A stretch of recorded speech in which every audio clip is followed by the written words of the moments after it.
My name is Maria Tumboy and my name is 241083-801 and I am from Group 4. The House of Representatives, it is the DPR, is a state institution that holds legislative power in Indonesia's constitutional system. The DPR represents the people through a representative democracy and mechanism. Its members come from political parties participating in general election and are directly elected by the people every 5 years. The identity of the DPR is not only as a lawmaking body, but also an institution that carries out oversight functions over the government and serves as a bridge between the people's interests and the state. Saya Siti Permata Yulianti dengan NIM 2510831001 akan menjelaskan dasar hukum dan sejarah DPR. 1. Konstitusi, yaitu Undang-Undang Dasar 45. Dari pasal 19 sampai 22B Undang-Undang Dasar 45 mengatur tentang DPR. Pasal 19, anggota DPR dipilih lewat pemilu. Pasal 20, DPR memegang kekuasaan membentuk undang-undang. 10A. DPR mempunyai fungsi sebagai legislasi, anggaran, dan pengawasan. Pasal 21 sampai 22B mengatur hak DPR dan mekanisme pengisian keanggotaan. Yang kedua, undang-undang. Undang-undang yang mengatur DPR adalah Undang-Undang 17 tahun 2014 tentang MPR, DPR, DPD, dan DPRD, UU MD 3 yang telah diubah beberapa kali. Terakhir yaitu Undang-Undang Nomor 13 tahun 2019. Selanjutnya yaitu adalah sejarah DPR. Sejarah terbentuknya DPR adalah tahun 1945, yaitu setelah proklamasi kemerdekaan Indonesia. Yaitu Undang-Undang Dasar 45 menetapkan adanya DPR, yaitu Dewan Perwakilan Rakyat, karena pemilu belum siap, jadi dibentuknya KNPI, yaitu Komite Nasional Indonesia Pusat sebagai pengganti sementara DPR. Tahun 1945 sampai 1950, KNIP menjalankan fungsi legislatif bersama Presiden. Masa ini, DPR sebenarnya belum ada secara resmi, tapi yang ada adalah KNIP, yaitu Komite Nasional Indonesia Pusat. 1950, DPR resmi dibentuk, anggotanya masih ditunjuk dari partai politik dan kelompok masyarakat. 1955, diselenggarakannya pemilu pertama kali di Indonesia, dan hasilnya membentuk DPR dan konstituante. DPR hasil pemilu ini mulai bekerja pada tahun 1956. Dari tahun 1956 sampai tahun 1959, DPR hasil pemilu 95 ini berjalan, namun sering berbeda pendapat dengan presiden pertama kita, yaitu Presiden Soekarno. DPR menolak RAPBN yang diajukan oleh pemerintah. Tahun 1959, pada tanggal 5 Juli, Presiden Soekarno mengeluarkan Dekret Presiden 1959 untuk membubarkan konstituante dan kembali ke Undang-Undang Dasar 45. Dan DPR hasil pemilu 1955 masih ada, tetapi posisinya semakin melemah. Tahun 1960, pada tanggal 5 Maret, Presiden Soekarno membubarkan DPR hasil pemilu 1955 karena menolak RAPBN yang diajukan oleh pemerintah. Dan dibentuknya DPR GR, yaitu Dewan Perwakilan Rakyat Gotong Royong, anggotanya yang ditunjuk oleh Presiden. Pada 1966, setelah peristiwa G30S, muncullah desakan perubahan. MPRS mencabut kekuasaan politik Soekarno atau menurunkan Soekarno. DPR mulai bertransisi ke masa Orde Baru. Pada 1971, diselenggarakannya pemilu Orde Baru pertama. DPR didominasi oleh Partai Golkar atau golongan karya. 1971 sampai 1997. Pemilu rutin setiap 5 tahun sekali, tapi tidak demokratis. Halo semuanya, perkenalkan nama saya Aufidula Syahri dengan NIM 2510832031. Saya akan menjelaskan tentang struktur dan proses kerja DPR. Struktur DPR dirancang agar mampu menjalankan fungsi legislasi, anggaran, dan pengawasan secara efektif.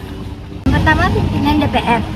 Terdiri dari seorang ketua dan beberapa wakil ketua yang dipilih dari partai politik berdasarkan aturan perundangan. Yang kedua, alat kelengkapan DPR atau AKD. Meliputi komisi sesuai bidang, misalnya hukum, ekonomi, dan pertahanan. Badan legislasi atau BALEK, badan anggaran atau Banggar, badan kerjasama antar parlemen atau BKSAP, Mahkamah Kehormatan Dewan atau MKD, dan panitia khusus atau pansus bila diperlukan. Ketiga, fraksi. Berisi kumpulan anggota DPR yang berasal dari partai politik yang berfungsi menyatukan sikap politik di dalam DPR.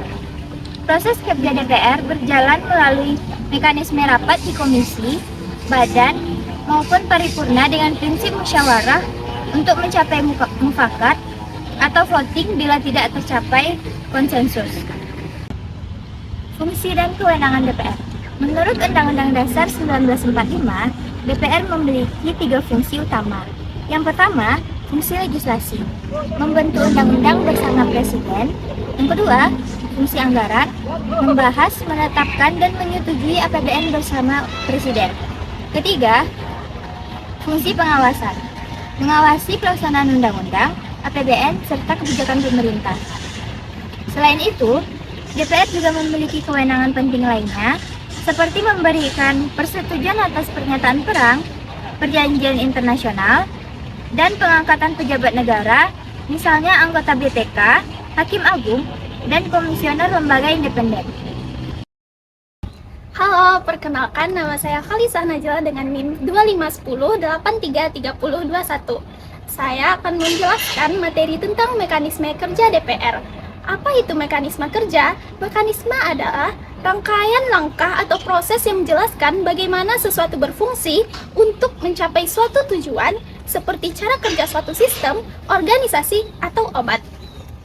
Berikut tahap-tahap dan mekanisme utama dalam kerja DPR. Yang pertama, pembentukan prolegnas. DPR menyusun program legislasi nasional atau prolegnas yang memuat daftar prioritas RUU yang akan dibahas. Prolegnas ini disusun atas masukan dari fraksi, pemerintah, dan aspirasi publik. Yang kedua, penyusunan dan pengajuan RUU. RUU dapat diajukan oleh pemerintah atau DPR.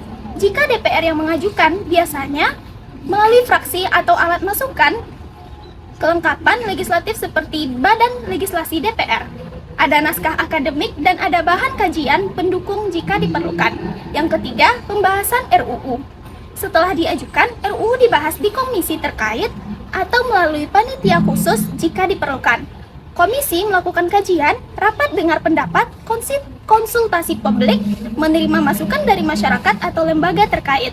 Setelah komisi selesai, hasil dikembalikan ke rapat paripurna DPR untuk disetujui bersama pemerintah. Yang keempat, persetujuan dan pengesahan. Jika RUU disetujui oleh DPR dan pemerintah, maka Presiden mengesahkannya menjadi undang-undang. Bila Presiden tidak menyetujui atau menunda, mekanisme konstitusional berlaku menurut UUD atau norma perundang-undangan yang berlaku. Yang kelima yaitu implementasi dan pengawasan. Setelah undang-undang berlaku, DPR memiliki fungsi pengawasan untuk memastikan pemerintah melaksanakan undang-undang menggunakan anggaran sesuai ketetapan dan kebijakan sesuai dengan norma hukum. Jika terdapat ketidakpatuhan atau pelanggaran, DPR dapat menggunakan hak interpelasi, hak angket, atau juga melakukan pemantauan melalui Badan Keahlian DPR. Yang keenam yaitu dukungan administratif dan keahlian. Sekretaris Jenderal DPR dan Badan Keahlian menyediakan dukungan administratif, riset, kajian, analisis anggaran, serta pemantauan pelaksanaan UU. Ada pula alat kelengkapan DPR, Komisi Badan Legislasi, Badan Anggaran, Badan Urusan Rumah Tangga, dan sebagainya yang membantu dalam tugas legislasi, monitoring, dan fungsi internal DPR. Materi selanjutnya yaitu peran politik DPR. Apa itu peran politik? Peran politik yaitu mengacu pada berbagai fungsi dan tanggung jawab yang diemban individu atau kelompok dalam suatu sistem politik. Peran politik DPR yaitu sesuai dengan Undang-Undang Dasar 1945 yaitu pertama fungsi legislasi, fungsi anggaran, dan fungsi pengawasan. Peran politik lainnya yaitu menyerap aspirasi rakyat. Anggota DPR berfungsi sebagai jembatan yang menyerap, menampung, dan menindaklanjuti aspirasi masyarakat. Jaga demokrasi dan HAM. DPR diharapkan menghasilkan undang-undang yang melindungi hak asasi manusia atau HAM dan mendorong partisipasi publik dalam proses publik. Selanjutnya yaitu mewakili kepentingan publik. Dalam sistem demokrasi, DPR bertugas memastikan setiap keputusan penting yang diambil pemerintah mempertimbangkan kepentingan masyarakat luas. Halo, kenalin namaku Naila Horazalsi dengan NIM 25108310117. Di sini aku mau menjelaskan materi tentang tantangan dan isu kontemporer serta kritik DPR. Nah, yang pertama, tantangan dan isu kontemporer mengenai DPR. DPR menghadapi berbagai tantangan yang terus menjadi sorotan publik. Yang pertama, korupsi dan integritas.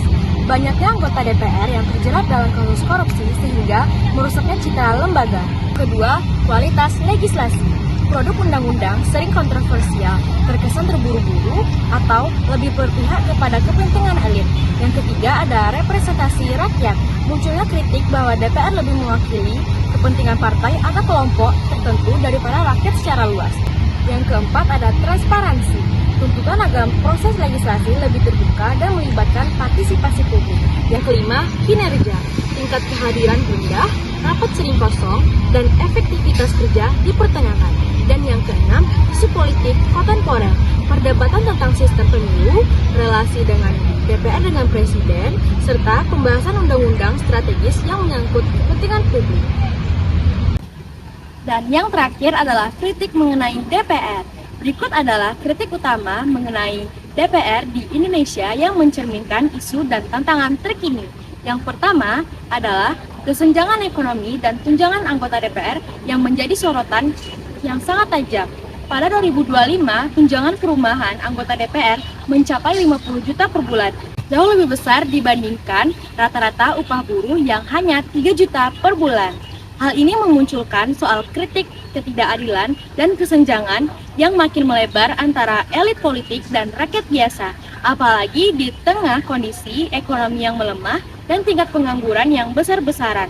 Aksi demo besar-besaran pada Agustus 2025 terkait isu ini menjadi bukti ketidakpuasan masyarakat terhadap kinerja DPR.